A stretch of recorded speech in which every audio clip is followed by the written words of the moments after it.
నమస్తే, welcome to QR TV. నేను మీ రాము పెరిక. కేంద్ర ప్రభుత్వం ఎంతో ప్రతిష్టాత్మకంగా తీసుకున్నటువంటి అంశం ఎస్ఐఆర్. ఈ ఎస్ఐఆర్ వల్ల దేశంలో అనేక రాష్ట్రాలలో దొంగ ఓట్లు ఉంటున్నాయి.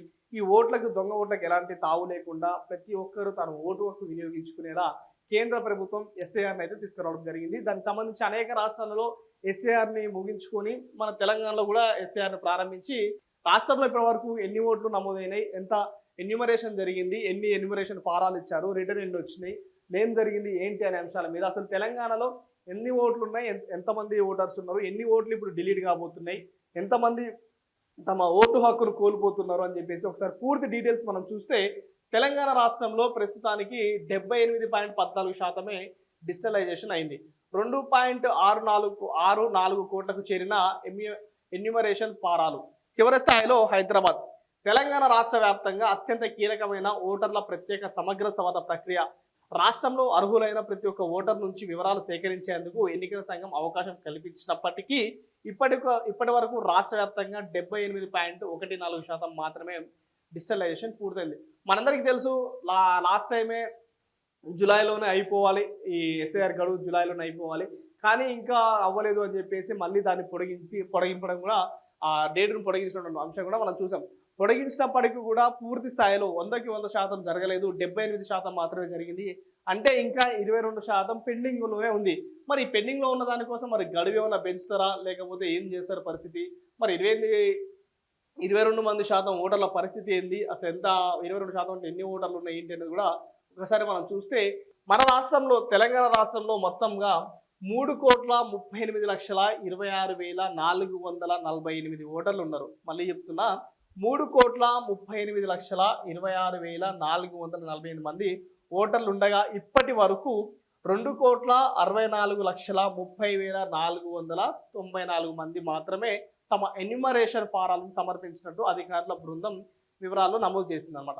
సో ఇక్కడ ఓవరాల్గా మనం చూస్తే 78% పూర్తయింది, ఇంకా 22% పెండింగ్లో ఉందని చెప్పేసి మనం మాట్లాడుకున్నట్టుగా ఇక్కడ ఓవరాల్గా తెలంగాణ రాష్ట్రంలో చూస్తే 3,38,26,448 మంది ఓటర్లు పూర్తిగా ఉండగా కేవలం 2,64,30,494 మంది మాత్రమే ఎన్యూమరేషన్ ఫారాలు సమర్పించినట్టుగా తెలుస్తుంది.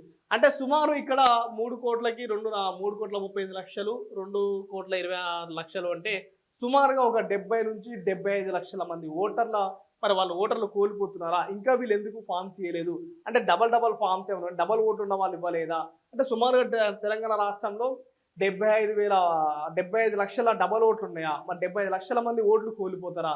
మరి దీని గురించి రాష్ట్ర ప్రభుత్వం ఎలాంటి చర్యలు తీసుకుంటుంది? మరి ఎందుకంటే ఒక్క ఓటు కాదు, 2 ఓట్లు కాదు, మనం చూసుకున్న వెస్ట్ బెంగాల్లో మిగతా రాష్ట్రాల్లో చూసుకుంటే ఒక్కొక్క రాష్ట్రంలో సుమారు 70-80 లక్షల ఓట్లు అయితే డిలీట్ అయినటువంటి సందర్భం మనం చూసాం. మరి అదేవిధంగా ఇతర రాష్ట్రాల్లో ఉన్నటువంటి విధంగానే మరి తెలంగాణ రాష్ట్రంలో కూడా సుమారు 75 లక్షల ఓట్లు డిలీట్ కాబోతున్నాయా?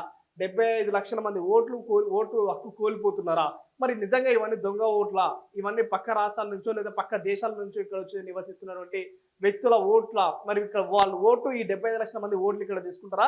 మరి వాళ్ళ ఓటు డిలీట్ చేసుకొని వాళ్ళ సొంత గ్రామాలకి, సొంత ప్రాంతాలకి వెళ్ళిపోయి అక్కడ ఓటు అక్కడ నమోదు చేయించుకుంటారా ఏంటి అనే అంశాల మీద పూర్తిగా రాష్ట్ర స్థాయిలో రాష్ట్ర ప్రభుత్వం చొరవ చూపించాలి.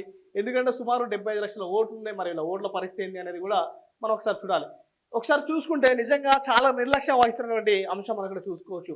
గడువు పెంచిన మారని తీరు. గ్రేటర్ పరిధిలో డిజిటలైజేషన్ ప్రక్రియ చాలా మందకొడిగా సాగింది. హైదరాబాద్ జిల్లాలో అత్యల్పంగా 27,74,600 మంది మాత్రమే ఫారాలు సమర్పించారు. కేవలం 58.58% డిజిటలైజేషన్ పూర్తయింది. మిర్చల్ మల్కాజ్గిరిలో 63.82%, రంగారెడ్డిలో 64.91% మాత్రమే పూర్తయింది. ఈ జిల్లాలో 2 సార్లు గడువు పొడిగించినప్పటికీ ఆశించిన స్థాయిలో నమోదు పెరగలేదు. గ్రామీణ జిల్లాలలో ఎన్యూమరేషన్ ప్రక్రియ వేగంగా పూర్తయింది. అధికంగా డిజిటలైజేషన్ పూర్తి చేసిన జిల్లాల జాబితాలో యాదాద్రి భువనగిరి 94.3% అగ్రస్థానంలో నిలిచింది. ఆ తర్వాత స్థానంలో మెదక్ 90.54%, సూర్యాపేట 90.43%, జగిత్యాల 89.60%, కొమరంభీం ఆసిఫాబాద్లో 89.45 జిల్లాలు నిలిచాయి. నేటితో ఆఖరి తేదీ కావడంతో మిగిలిన ఓటర్లు వెంటనే తమ వివరాలను అందించాలని అధికారులు విజ్ఞప్తి చేస్తూ ఉన్నారు.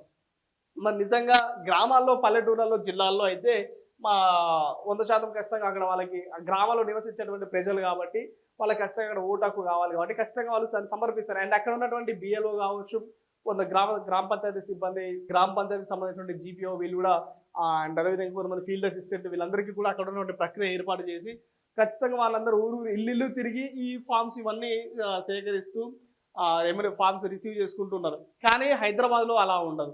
ఈ హైదరాబాద్లో ఇతర రాష్ట్రాల నుంచి వచ్చిన వాళ్ళు కావచ్చు, ఇతర దేశాల నుంచి వచ్చిన వాళ్ళు కావచ్చు, అనేక మంది మన హైదరాబాద్లో నివసిస్తారు కాబట్టి ఇక్కడ వాస్తవానికి హైదరాబాద్లో పని చేయడం, ఈ ఫార్మ్స్ ఇవన్నీ చేయడం అనేది కొంచెం కష్టంగానే ఉంటుందని చెప్పేసి కూడా మనం చూడొచ్చు. అండ్ అదేవిధంగా ఇక్కడ సుమారుగా ఇంకా ఎంతమంది ఇవ్వలేదు, ఇక్కడ ఓన్లీ 50% మాత్రమే పూర్తయింది, ఇంకా 50% పూర్తి కాలేదు. మరి హైదరాబాద్లో నివసిస్తున్న 50% పీపుల్ ఓట్లు ఉంటాయా పోతాయా, లేదంటే ఈ 50% ఆఫ్ ద పీపుల్ వాళ్ళ విలేజెస్లో చాలా మంది ఏంటంటే విలేజెస్ నుంచి వచ్చి హైదరాబాద్లో ఉంటున్నారు. కొంతమందికి విలేజ్లో ఓటు ఉంటుంది, ఇక్కడ హైదరాబాద్లో కూడా ఓటు ఉంటుంది. సో మరి ఇక్కడ ఈ ఓటు మాకు వద్దు, విలేజ్లో పెట్టుకుందాం అని చెప్పేసి 50% మంది వద్దనుకుని వదిలేసుకున్నారా, లేదంటే వీళ్ళు కావాలని ఇవ్వలేదా, మన దగ్గర అధికారులు వెళ్ళలేదా, ఎవరిని నిర్లక్ష్యం ఇక్కడ అనేది ఒకసారి రాష్ట్ర ప్రభుత్వం మళ్ళొకసారి చొరవ తీసుకొని ఈ పూర్తి ప్రక్రియను అయితే కంప్లీట్ చేయాలి. అదేవిధంగా మేడ్చల్ మల్కాజ్గిరికి సంబంధిస్తే 63% అక్కడ పూర్తయింది. ఇంకా అక్కడ 37% పూర్తి కావాల్సిన సందర్భం ఉంది. ఇక్కడ 36% పూర్తిగా, రంగారెడ్డిలో 36% ఇంకా పూర్తి చేయాల్సిన అవసరం ఉంది.